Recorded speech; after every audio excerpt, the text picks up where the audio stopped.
할렐루야. 참 좋으신 주님의 은총과 위로가 예배의 자리에 참여한 저와 여러분 안에 함께 하시기를 주의 이름으로 간절히 축원합니다. 지난 한 주 참 정신 없었던 것 같습니다. 하루하루가 어떻게 지나가는지, 세상이 도대체 어떻게 돌아가고 있는지 잘 모를 만큼 아주 혼란스러운 한 주였습니다. 코로나 바이러스가 잠잠해지지 않고 있죠. 그래서 지난 한 주 정부에서는 이 코로나 바이러스를 좀 확산세를 통제하려고 일정한 종교 모임의 그 일정한 어떤 규제, 제한 방침을 발표했습니다. 그리고 교계에서는 그것을 종교 탄압이라는 이유로 거세게 반발하는 모습을 좀 보여줬죠. 사회적 책임에 더 솔선하고 희생해야 되는 것이 종교의 본분이라는 것을 생각해 보면 그닥 좋게만 보이지 않는 그런 모습이었습니다. 또 그러던 와중에 이름만 대면 누구나 알 수 있는 그런 유력한 정치인이 자신의 허물을 덮으려고 스스로 제 목숨을 끊는 그런 사건도 일어났죠. 곳곳마다 갈등과 대립이 아주 혼란스러운 그런 모습, 현기증이 날 정도로 한 주가 정신없었습니다. 둘러보는 곳마다 그저 두려움에 사로잡혀서 꼼짝 못하고 있는 사람들의 신음, 공포, 이런 것들만 곳곳에서 발견되는 그런 모습이었던 것 같습니다. 한 주간 제가 세상을 이렇게 둘러보니 이제 망하고 끝날 것 같다 이런 생각이 자꾸 들더라고요. 큰일 났어요, 여러분. 대한민국이 망하게 생겼어요. 한 주간 내내 들리는 소리가 그렇더라고요. 어딜 가나 망하게 됐다라는 이야기예요. 전화기에 띵동하고 알림이 오면 바이러스 때문에 좀 조심하세요라고 하는 그런 규제 알림, 이런 방역 지침, 이거 아니면 망하게 됐다라고 하는 문자가 막 들어와요, 저한테. 여러분들 받아보셨나 모르겠습니다. 전교조나 진보교육 때문에 교육이 망하게 됐다. 차별금지법이 통과되니 나라가 망하게 됐다. 동성애가 합법화되면 세상이 망할 것이다. 코로나 바이러스로 예배가 자꾸 제재가 되면 종교 탄압이 일어날 거고 교회가 망할 거다. 공산화가 되고 나면 이제 곧 이 나라가 망하고 말 거다. 그냥 곳곳마다 누구의 입에서부터 발언했는지는 알 수 없지만 그냥 확인되지 않은 근거 없는 도시괴담 수준의 이야기들이 사회 곳곳에 막 퍼져나가고 있고 그 이야기를 들은 사람들이 두려움을 자꾸 재생산해내고 있는 것 같아요. 이런 근거 없는 이야기들이 우리 사이에서 자꾸 부풀어지고 덧붙여지면서 곳곳마다 막 퍼져나가고 그 이야기를 들은 사람들이 두려움에 압도당해서 또 다른 두려움을 세상에 또 다른 사람들에게 막 전달하고 있습니다. 시끄러운 세상이 끝장날 버릴 것이다. 종말을 겁박의 수단으로 삼으며 사람들을 옴짝달싹하지 못하게 만드는 그런 사람들이 오늘 이 시대에 참 많은 것 같습니다. 그러나 여러분, 이런 모든 소란들은요, 두려움의 광기에 사로잡힌 사람들의 몸부림일 뿐입니다. 그들의 외침 속을 한번 잘 살펴보세요. 그 어디에 구원에 대한 소망이 있습니까? 그 어디에 하나님께서 역사하실 거야. 하나님이 우리를 붙들고 계셔. 하나님이 일하신 흔적을 여러분 보실 수 있습니까? 여러분, 그런 사람들의 말만 자꾸 듣다 보면요, 어느새 이런 생각이 들어요. 하나님께서 하실 일들이 그 일에 대한 소망이 모두 다 어느 한순간에 흔적도 없이 다 증발돼 버린 건 아닐까. 여러분, 대체 우리에게 믿음이 있었던 것인가? 라고 하는 자괴감이 자꾸 생기지 않습니까? 믿음과 두려움은 같이 있을 수 있는 게 아닌데 우리는 온통 두려움에 사로잡혀 있어요. 뭔가를 해내지 않으면 망할 거야. 그러니까 뭔가를 해야 돼. 모이자, 나가자, 싸우자 얘기하죠. 근데 여러분, 무언가를 하지 않으면 망할 것 같아 라는 말을 뒤집어 보면 우리가 뭔가를 하면 망하지 않는다는 거예요. 내가 무엇인가를 해서 성취를 하고 내가 무엇인가를 해서 이루면 우리를 구원할 수 있어 라고 하는 것. 결국 자기 구원, 자기 성취, 그런 것들이죠. 그러니까 지금 세상에 퍼져 있는 두려움들은 일면 속에서는 물론 세상의 어떤 모습들을 염려하는 것들, 그 마음까지는 모르는 바 아니지만 그 마음 속에 그 표현되어지는 언어와 우리 안에 함께 막 강화되어져 가고 있는 이런 이야기들을 가만히 들여다보면 내 스스로 나를 구원해야 된다라고 하는 자기 구원에, 그러니까 우상숭배, 하나님이 아닌 나를 믿는 우상숭배의 다른 모습들이 사회와 공동체 안에서 자꾸 확장돼가고 퍼져가고 있다는 것을 우리는 볼 수가 있습니다. 안타까운 것은, 그러니까 더 안타까운 것은 뭐냐면 빛으로 마땅히 어둠을 물리쳐야 되고 구원의 소망으로 두려움에 몰려있는 사람들에게 앞으로 한 걸음 더 나아갈 수 있도록 이끌어줘야 되는 신앙인들, 또 교회, 그리고 교회의 지도자들이 앞다투어서 이런 공포를 자꾸 재생산하고 확대해가고 전하고 있는 모습들을 보면 과연 우리가 믿고 있는 것이 무엇인가라고 질문하지 않을 수가 없습니다. 여러분, 제가 오늘 설교 본문에는 기록하지 않았는데 질문 하나 할까요? 여러분은 예수님을 왜 믿습니까? 지옥 가기 싫어서?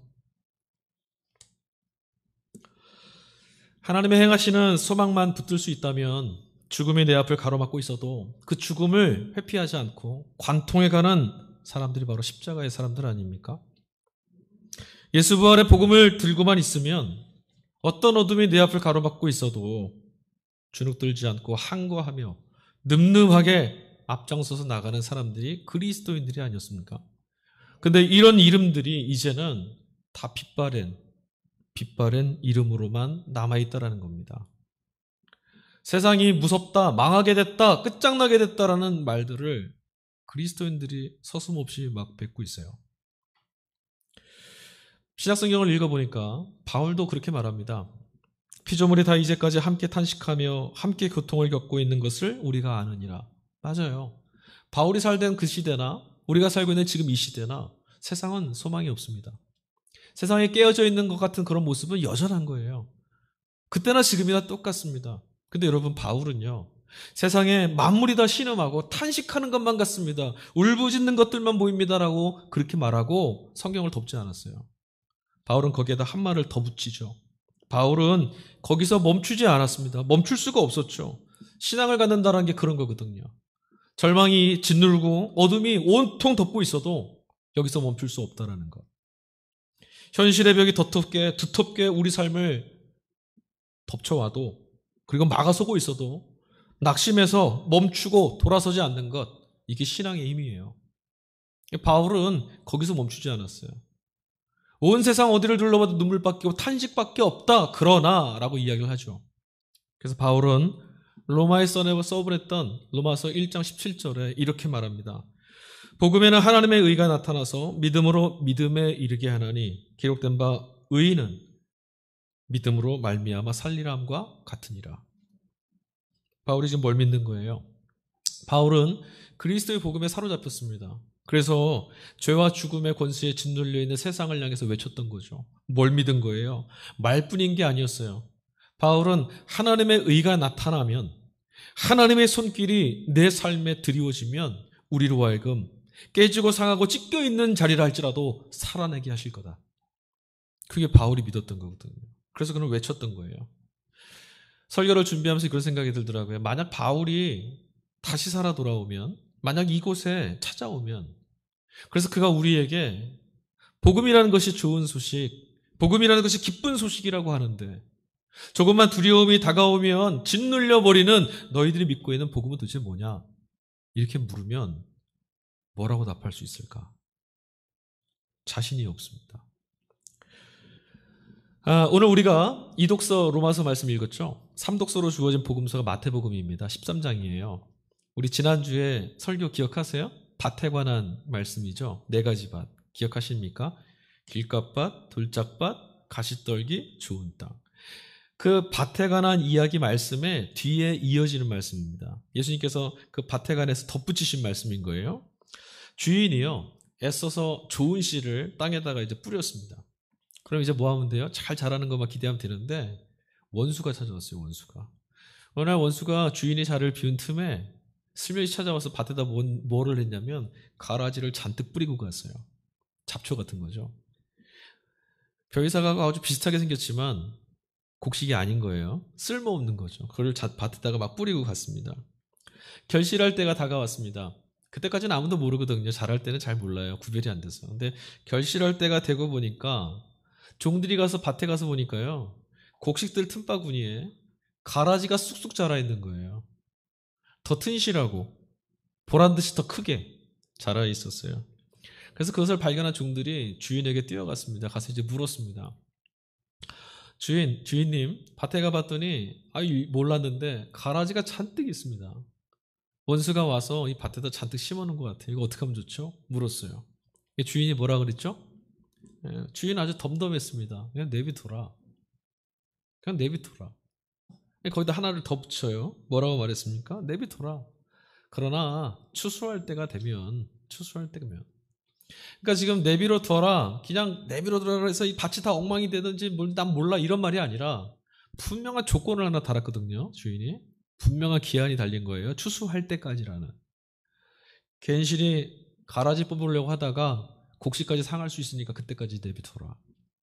그때가 되면 곡식들은 거두어서 곡간에 들이고 가라지들을 뽑아서 불태울 것이다. 이 말씀을 우리는 다 들었어요. 그런데도 불구하고요, 우리 생각과 다른 이 주인의 말이 그닥 달갑게는 안 들려요. 왜냐하면 우리 생각에는 이런 쓸모없는 것들은 다 뽑아버려야 된다라는 생각이 있거든요. 여러분이 잘 가꾸고 돌보고 있는 밭에 가라지가 잔뜩 피어 있으면 어떻게 하시겠어요? 내비로 두시겠어요? 네, 뽑아낼 거예요. 당장 호미를 들고 가서 막 갈아엎고 뽑겠죠. 우리네 생각과는 주인의 생각이 좀 다릅니다. 아무리 생각해도 가라지를 뿌리고 가는 그 원수가 괘씸하기만 하고 가라지는 뽑는 게 상책이에요. 이렇게 놔두면 애써 가꾼 밭을 엉망으로 만들 수도 있을지도 몰라요. 그러나 여러분, 우리는 이 본문에서 정작 중요한 걸 잘 놓치는 경향이 있습니다. 주인이에요, 주인. 여러분, 이 주인은 이 곡식들, 씨앗이 뿌려진 이 곡식들을 상하지 않고 결실할 때까지 지켜낼 수 있는 힘이 있고요. 결실을 하게 하시는 분이거든요. 게다가 곡식이 상할까봐, 곡식에게 손해를 끼치지 않기 위해서라고 하지만 우리들은 이 본문을 볼 때 온통 어디에 신경을 쓰냐면 가라지에만 신경을 써요. 저놈의 못된 가라지. 저거 확 뽑아버려야 되는데. 근데 주인의 관심은 여기 있지 않습니다. 가라지가 자라고 있지만 주인은 여전히 주인의 시선 속에는 뭐만 보이냐면 곡식만 보여요. 곡식이 잘 자라고 곡식이 상처 입지 않고 곡식이 걷어질 때까지 그것만 보이는 거죠. 그러니까 우리랑 보는 관점이 좀 다른 것 같아요. 종들은 이 밭에 있는 저 불필요한 뽑아버려야 되는 못난 가라지만 보고 주인은 잘 걷어서 결실하게 될 곡식만 보고 있다는 거예요. 저는 이 말씀을 읽으면서 이 주인 때문에 깊은 위로를 받습니다. 여러분 어떠신지 모르겠어요. 저는 말씀 읽다가 이런 주인이 있으니 참 좋다. 왜냐하면 이유는 아주 간단해요. 생각해 보세요. 가라지가 볼품없고 쓸모없으니까 우리가 뽑아버리는 거잖아요. 그죠? 쓸모 있으면 안 뽑겠죠? 근데 여러분, 곡식 중에도 쓸모없는 쭉정이가 있습니다. 그렇지 않겠어요? 그런데 주인은 추수 때까지 기다려라 말해요. 그 기다려준다는 마음이 참 고맙더라고요. 게다가 또 한편으로 생각해 보니까 아무리 생각해 봐도 나는 그저 내가 곡식 중에 쭉정이면 어떡하지 하고 생각했는데 가만히 보니 내가 가라지일 수도 있겠다 생각이 들어요. 그러니까 지금 당장 저거 뽑아버려라 하지 않는 주인의 그 넉넉한 품이 감사해요. 이게 실감이 나면 내 옆에 자라고 있는 것이 가라지인지 아닌지는 눈에 들어오지 않는 거예요. 내 옆에 자라고 있는 저게 곡식이야? 아니면 가라지야? 이거 따져 묻지 않습니다. 그저 지금 아직은 힘들고 어려워도 나는 더 연그러야 되고 나는 더 익어야 된다. 이것만 생각되는 거죠. 여러분 따지고 보면 저거 그냥 그만두고 못 보는 마음, 그러니까 지금 곡식들 틈에서 함께 자라고 있는 그 가라지를 보면서 저거 확 뽑아버려야 된다.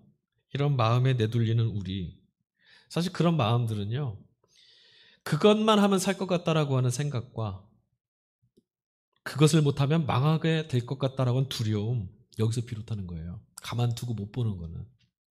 저것만 하면 될 것 같은데, 저거 안 하면 망할 것 같은데, 이런 생각이 가만히 두고 못 보는 거죠. 그래 여러분, 이것은 다 다 이런 마음인 거예요. 모두 내일이 다가오면 우리 망할지도 몰라. 내일이 찾아왔는데 엉망이 되면 어떡하지? 오늘은 여기 간신히 사는데 내일 다 끝장나 버리면 어떡해 하는 이 공포죠. 죽음이 가져다주는 공포가 우리 안에 찾아올 때 우리 다 이렇게 생각하는 거예요. 그런데 여러분, 이런 공포가 한번 찾아오면 그때부터 인간은 절대로 행복해질 수가 없어요. 여러분, 우리는 많은 일들을 하고 삽니다. 여러분, 매일매일 일주일 동안 여러 가지를 하고 사셨죠? 아침부터 저녁까지 수고하시잖아요. 여러분이 수고하신 모든 일들의 동기가 뭐였습니까? 우리는 다 이렇게 생각합니다. 행복하기 위해서라고. 행복하기 위해서 일도 하고 행복하기 위해서 한다고. 근데 여러분, 사실은 그렇지가 않아요. 행복하기 위해서가 아니라 망하지 않기 위해서 아니에요? 지금 이 삶을 지탱하고 여기서 떨어지지 않기 위해서, 여기서 추락하지 않기 위해서 하는 것 아닙니까? 여러분, 왜 공부하죠? 열심히 공부하는 이유는 대학에 안 떨어지려고. 왜 대학에 안 떨어져야 돼요? 새끼 밥 먹고 살아야 되는데 제 몫을 하고 살지 못할까 봐 무서워서. 불만족스럽고 불행해도 그냥 그러려니 하면서 속을 꾹꾹 누르면서 우리가 살죠. 왜 그렇죠? 한번 성질 내고 여기서 이탈되면 못 살지도 몰라. 무서워서예요. 여러분, 이거는 좀 비약일 수도 있겠지만, 어떤 엄마가 아이하고 이제 길을 지나갑니다. 길을 지나가고 있는데, 그래서 구걸하고 있는 어떤 사람을 발견했어요. 그러면 그 엄마가 아이한테 뭐라고 하는지 아세요? 너 열심히 공부 안 하면 이 다음에 저렇게 될지도 몰라. 말은 안 했다 해도 우리 마음에는 딱 그런 게 있어요. 저렇게 되면 안 돼.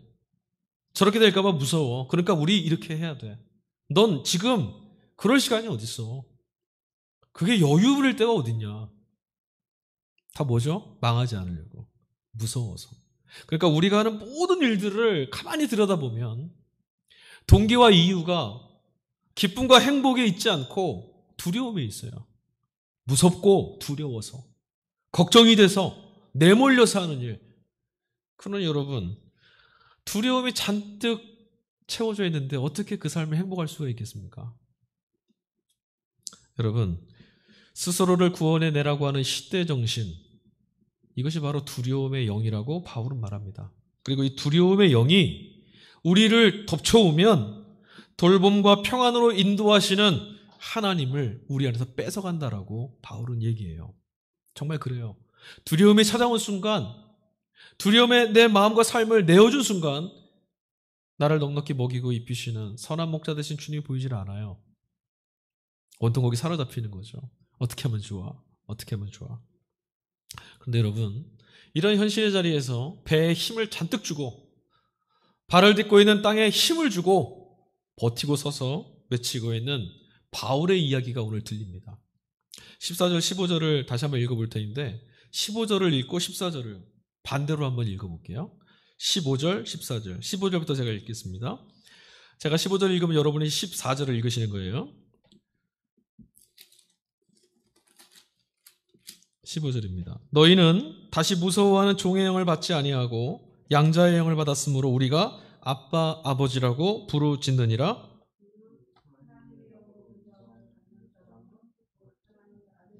아멘. 할렐루야. 별로 감동이 없으시군요. 하나님의 영으로 인도를 받는 그 사람은 하나님의 자녀다. 하나님의 영이 인도하시는 사람.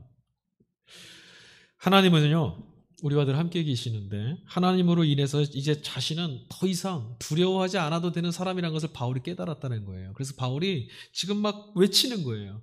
여러분, 이 말씀이 막 실감이 나야 되는데 실감이 안 나시는지 모르겠어요. 하나님을 아빠라 부르게 됐다. 이 말씀은 무슨 뜻일까요? 아빠는 자녀를 책임져 주는 사람이잖아요. 하나님을 아빠로, 아버지로 부르게 됐다는 말은 이제 하나님이 내 인생을 책임져 주는 분이시다. 그걸 믿게 됐다는 거예요.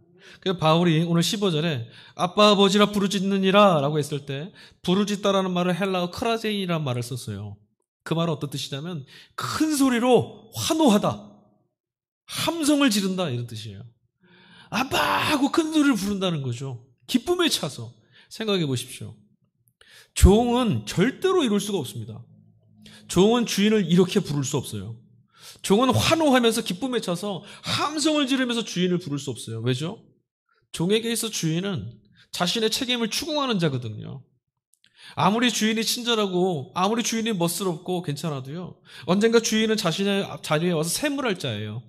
너 이거 했어? 너 이거 안 했어? 물을 자죠. 그러니까 주인 앞에 자유롭지 않아요. 무섭죠. 자녀라면 이야기가 달라져요. 자녀가 되면 이야기는 전혀 다릅니다. 무엇을 했냐 안 했냐 상관없습니다. 저 길에서 아버지가 지나가는 걸 보면 큰 소리로 외칩니다. 그게 자녀죠. 바울은 이것을 깨달았어요. 종에게 있지 않은 것을 발견한 거예요. 하나님이 내 아버지가 되셨다는 것을 그런 예수 그리스도의 사건 안에서 발견하고 나서 나는 이제 기쁨에 차 있다라고 외치기 시작했다는 겁니다. 자녀는 오히려 아버지의 책임을 추궁하는 자예요. 날 좀 지켜주세요. 나에게 이것 좀 주세요. 나 이거 해주셔야 되지 않아요? 그렇지 않습니까? 강박과 두려움에 내몰려 살던 바울이 이렇게 하면 될까? 저렇게 하면 될까? 했던 바울이 그렇게 하는 것이 아니라 얼마나 더 하는 것이 아니라 어떻게 해냈느냐가 아니라 하나님이 나를 책임져 주시는 거구나. 그리고 환호를 질렀다는 거죠. 바울은 이제 하나님의 절대적인 위로 안에 들어오게 됐어요. 기쁨과 소망이 충만하게 채워졌다는 거죠. 아마도 여러분 안에는 이 말씀이 우리 성경으로 같이 말씀을 읽지만 실감이 잘 안 나는 분도 있을 거예요. 어떤 분은 그럼 하나님을 아빠로 내가 부를 수 있다라니, 하나님이 내 아버지가 되신다라니 얼마나 너무나 기쁘지 않아? 실감하시는 분도 있을 거예요. 그러나 분명한 건 있어요. 여러분, 닥쳐올 내일을 내 스스로 책임져야 된다라는 그런 매일에 내몰리면서도 결국은 내가 할 수 있는 게 아무것도 없다라고 하는 그 처절한 무능을 경험해 보신 분이라면 하나님이 내 아버지가 되신다는 말씀이, 이 선언이 그냥 내게 주어졌던 이 말씀이 얼마나 큰 자유와 기쁨을 주는지 여러분 맛보실 수 있을 겁니다. 내가 다 할 수 있다. 너의 인생을 너 스스로 구원해봐라는 것에 그래 내가 할 수 있어 라는 생각 갖고 있다면 이렇게 고백하지 못할 거예요. 저는 여러분들이 내가 이만큼 해냈어 라고 하는 이런 경험보다 하나님이 내 인생을 책임져 주신답니다 라는 그것에 더 환호하고 기뻐하는 이런 기쁨을 발견할 수 있기를 간절히 소망합니다. 이게 우리를 자유케 합니다. 이 기쁨이 넘쳐날 때야 행복할 수 있는 거예요. 여러분, 그렇다면 이 기쁨, 하나님이 책임져 주신다라는 이 사실을 붙들고 평안의 삶과 행복한 이 기쁨의 삶을 어떻게 우리가 살 수 있을까? 어떻게 하면 이렇게 될 수 있을까? 어떻게 하면 하나님의 자녀가 되었다는 것이 우리 삶의 능력과 힘으로 작동될 수 있을까? 여러분, 오늘 일독서로 주어진 본문 말씀이 구약 창세기 28장이거든요. 거기가 아마 힌트가 될 것 같아요. 제가 간단한 내용을 말씀드릴게요. 야곱에 관한 이야기입니다. 우리 지난주에 잠깐 제가 언급해 드렸는데 야곱이 뭐 했죠? 형 에서에게 팥죽을 주고 장자권을 뺏어갔잖아요. 그 다음 이야기예요. 에서가 이제 시장기가 딱 거치고 나서 정신이 들었어요. 내가 장자권을 뺏겼구나. 화가 났죠. 아버지에게 애원했지만 그에게 남은 복은 하나도 없었어요. 너무 화가 났어요. 얼굴이 붉어졌죠. 큰일이 날 것 같아요. 그래서 어머니였던 리브가가 야곱을 보고 빨리 피하라고 합니다. 형이 지금 눈이 돌아갔다. 일단은 빨리 피해라. 그래서 야곱이 야반도주를 합니다. 저 먼 곳 바단 아람에 살고 있는 삼촌 라반의 집을 향해서 피난을 가는 거예요. 한밤중에 아무것도 갖지 못한 채 버선발로 아마 뛰쳐나왔겠죠. 죽을지도 모르니까. 한참을 헤매고 달려가다가 기진해서 들판에 잠깐 등을 기댔습니다. 그런데 잠이 들어버렸어요. 돌베개를 메고 잠이 들어버렸는데 잠 가운데 꿈을 꿨습니다. 그 꿈 내용은 뭐냐면 하늘에 있다운 사다리가 있었는데 그 사다리로 천사들이 오르락내리락 하는 걸 본 거예요. 그리고 나서 꿈의 끝무렵쯤 돼서 목소리가 하나 들렸습니다. 하나님의 목소리였어요. 하나님이 야곱에게 찾아오셔서 말씀하셨습니다. 내가 너에게 이 땅을 주겠다. 너 후손에게도 이 땅을 주고 너에게 복이 되게 하고 내가 너를 떠나지 않고 너로 반드시 이곳에 돌아오게 해주겠다. 여러분, 이 꿈이요, 가만히 들어보시면 하나님의 말씀으로 들었던 이 말씀, 하나님의 말씀을 들었던 이 꿈 내용이 자신의 조부였던 그 아브라함이 약속의 땅 가나안을 향해서 떠나기 전에 하나님이 찾아오셔서 주셨던 말씀하고 똑같아요. 그렇죠? 그러니까 이 내용은 뭐냐면 야곱이 지금 하나님을 만났다라는 거예요. 하나님을 경험했다. 의지했던 모든 것들을 다 잃어버리고 장자권을 얻고 복을 얻으면 잘 살 거라 생각했는데 형통할 거라 생각했는데 다 깨져버렸죠. 다 깨졌어요. 장자권으로 통해서 얻게 될 어떤 재산상으로 평안해질 것도 그 다 말고요. 그냥 그 전에 갖고 있던 것까지 몽땅 잃어버렸어요. 아버지 어머니의 품을 떠나야 됐고 안정되어 있던 삶이 다 깨져버린 거죠. 다 잃어버렸습니다. 그렇던 곳. 아무것도 없어서 이제는 어떻게 살아야 되나? 내일 난 어떻게 살 수 있을까? 무섭고 두려웠던 그 광야에서 야곱이 하나님을 만났다는 거죠. 어떤 하나님이에요? 찾아오셔서 내가 너를 붙들겠다. 내가 너의 인생을 책임져 주겠다. 반드시 너로 하여금 이 땅을 돌아오게 해주겠다라고 말씀하셨던 그 하나님인 겁니다. 여러분, 하나님을 만남으로 야곱의 인생은 이때부터 바뀌게 됩니다. 이 하나님 경험이 구체적으로 우리 삶에 어떻게 다가올지, 개개인의 삶에 어떻게 하나님을 경험할지 우리 다 몰라요. 그렇지만 분명한 건 있습니다. 하나님을 경험하고 나서 야곱은 자신의 삶에 찾아왔던 매일의 시간들을 다르게 보기 시작했어요. 베델, 그가 잠에서 깨어나서 창세기 28장 16절 말씀 보니까 이렇게 말합니다. 여호와께서 과연 여기 계시거늘 내가 알지 못했었다. 그건 뭐예요? 하나님이 나와 함께 계시는데 지금까지는 하나님 계신 건 몰랐어. 근데 여기서 드디어 하나님을 보게 됐어. 여러분들은 지금 그런 하나님을 보셨습니까? 여러분, 성도님들이 제일 많이 오해하시는 것들이 있어요. 어떤 오해냐면 목사나 성직자들은 고민거리, 걱정거리 하나도 없을 거라는 생각이에요. 그건 분명한 착각이십니다. 목사에게도 두려움이 있고 걱정이 있죠. 어쩌다가 1년에 한 번쯤 찾아오는 게 아니라요. 매일 찾아옵니다. 매일.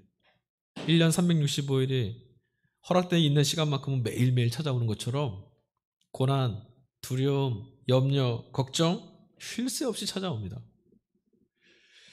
코로나 사태로 세상이 너무나 힘들어하는 것도 걱정거리고 성도들과 함께하지 못하는 것들이 아쉬움이고 어떻게 하면 좋을까? 방법이 없으니 절망스럽기도 하고 이런 시간이 계속 길어지다 보니까 우리 성도님들 얼마나 힘들게 살까? 그것도 염려가 돼요. 그렇다고 또 이렇게 이타적인 걱정만 하는 건 아니에요. 네. 개인적인 걱정도 해요. 실제로 하반기 어떻게 살아야 되나? 교회 재정이나 문제도 걱정거리가 될 수 있어요. 제 힘으로 감당하지 못하는 것들입니다. 그래서 대부분들은 이거를 떨쳐내지 못하면 생각의 끝은 여지없이 내일에 대한 염려와 두려움으로 붙잡히고 맙니다.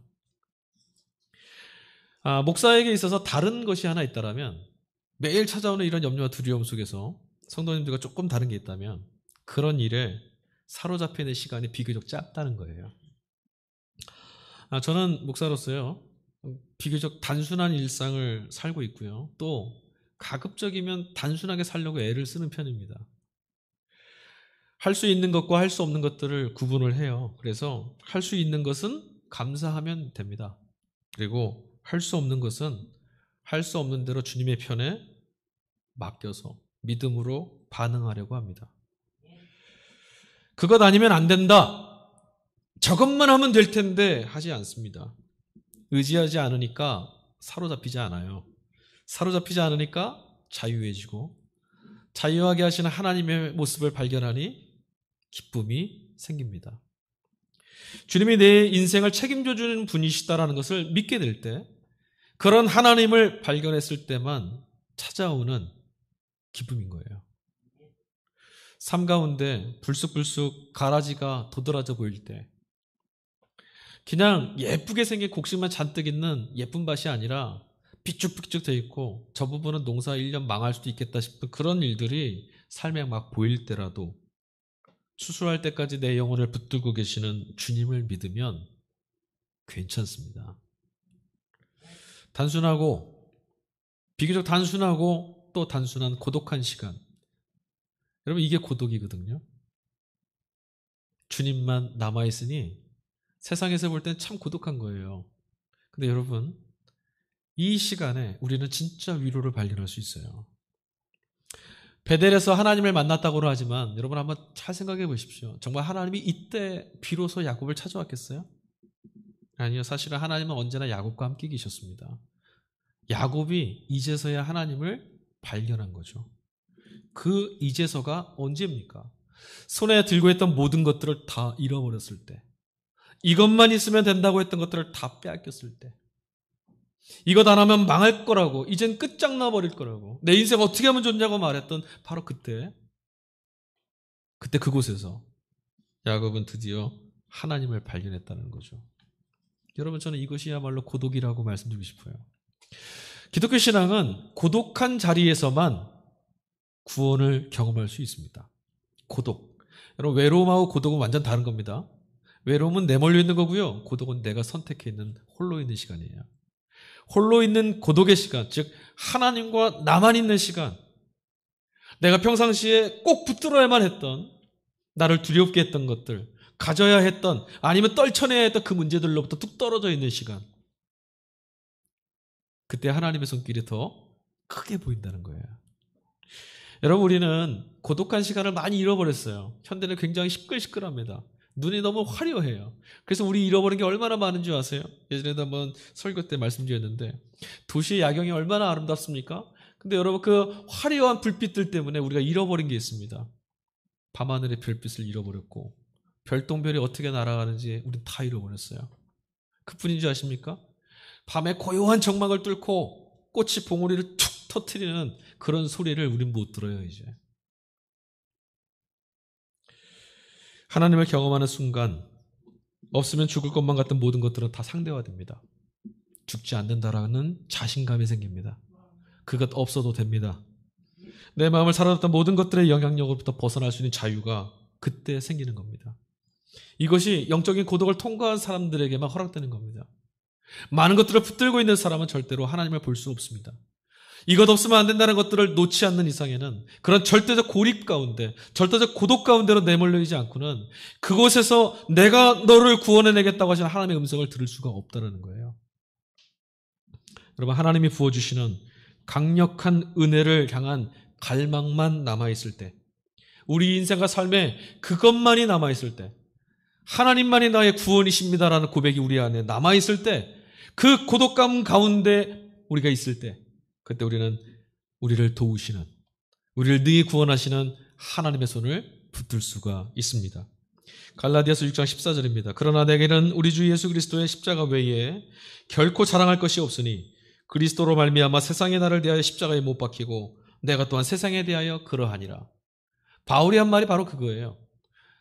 세상이 다 내게서 떠나갔다는 거죠. 고독해졌습니다. 예수님밖에 남아있지 않아요. 바로 그때 예수님이 나의 삶을 책임져 주시고 나의 인생을 구원하신 분이라는 것이 똑똑히 믿어지기 시작하는 거예요.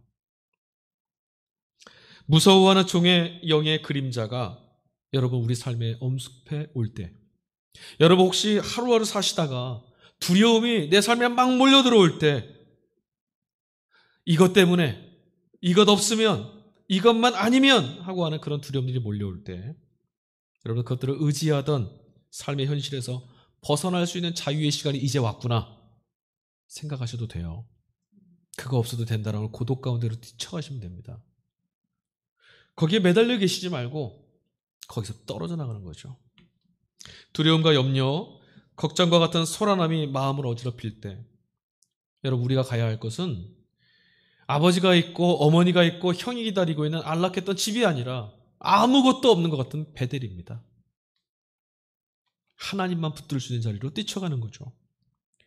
뒤를 돌아보면서 여러분 무서워하게 하는 종의 영에 사로잡히지 마십시오. 여러분 우리에게는 두려움과 무서움이 아니라 넘치는 기쁨과 소망이 주어지지 않았습니까? 복음이 우리에게 들어왔다는 것은, 예수 그리스도 안에는 복음이 우리에게 전해졌다는 것은 내 인생을 책임져 주시는 하나님의 행하실 놀라운 일들이 채워지기 시작했다는 거예요.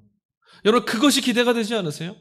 저 가라지를 어떻게 할까가 아니라 저 곡식이 어떻게 결실을 맺을까? 죄인이 이 깨어진 자리에 어떻게 결실들을 맺게 하는 밭으로 일구어낼까? 내 인생과 삶을 어떻게 하나님이 책임져 주실까? 이것들을 볼 수 있어야 되지 않겠습니까? 이게 정말 구원이라면, 하나님의 행하실 일들이 정말 내게 소망이라면, 다른 구원이 없다라면 우리 이 기쁨만 붙잡아야 되지 않겠습니까?